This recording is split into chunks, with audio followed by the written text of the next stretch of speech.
প্রথম বাংলাদেশি হিসেবে দেশের বাইরে পঞ্চম টেস্ট সেঞ্চুরি পেয়েছেন মুশফিকুর রহিম, ছাড়িয়ে গেছেন তামিম ইকবালের 4 সেঞ্চুরি রেকর্ড, হাঁকিয়েছেন ক্যারিয়ারের 11তম টেস্ট সেঞ্চুরি। 11তম সেঞ্চুরি করে পেছনে ফেললেন তামিম ইকবালকে। 12 সেঞ্চুরি নিয়ে মুশফিকের ওপরে এখন শুধুই মুমিনুল। এই ইনিংসের পথে আন্তর্জাতিক ক্রিকেটে 15,000 রানের ক্লাবেও ঢুকেছেন তিনি। 6 উইকেটে 448 রান তুলে পাকিস্তান ইনিংস ঘোষণা করার পর রাওয়ালপিন্ডিতে ব্যাকফুটে ছিল বাংলাদেশ, কিন্তু মুশফিক মিরাজদের দৃঢ়তায় ঘুরে দাঁড়িয়েছে লাল সবুজ বাহিনী। পাকিস্তানের বিপক্ষে ক্যারিয়ারের 11তম টেস্ট সেঞ্চুরি হাঁকিয়েছেন মুশফিক। 11তম সেঞ্চুরি করার পথে পেছনে ফেলেছেন 10 টেস্ট সেঞ্চুরি করা তামিমকে।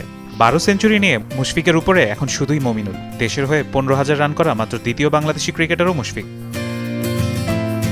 টেস্ট ক্যারিয়ারে তার ব্যাটিং গড় 38.77 হলেও 2021 সাল থেকে এখন পর্যন্ত তা বেড়ে দাঁড়িয়েছে 47.03। এই 3 বছরে টেস্টে বাংলাদেশের দ্বিতীয় সর্বোচ্চ রান সংগ্রাহকও তিনি।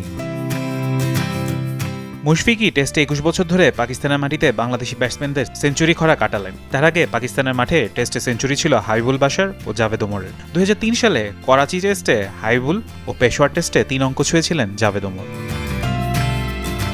15,192 রান নিয়ে মুশফিকের সামনে আছেন কেবল তামিম ইকবাল। এখন পর্যন্ত দেশের হয়ে 3 ফরম্যাট মিলিয়ে 391টি ম্যাচ খেলেছেন তামিম। মুশফিক 15,000 রান করতে খেলেছেন 462 ম্যাচ। আন্তর্জাতিক ক্রিকেটে মুশফিকের আছে 19টি সেঞ্চুরি ও 83টি 50। মুশফিকের সুযোগ থাকছে পাকিস্তানের বিপক্ষে চলতি সিরিজেই তামিমকে পেছনে ফেলা।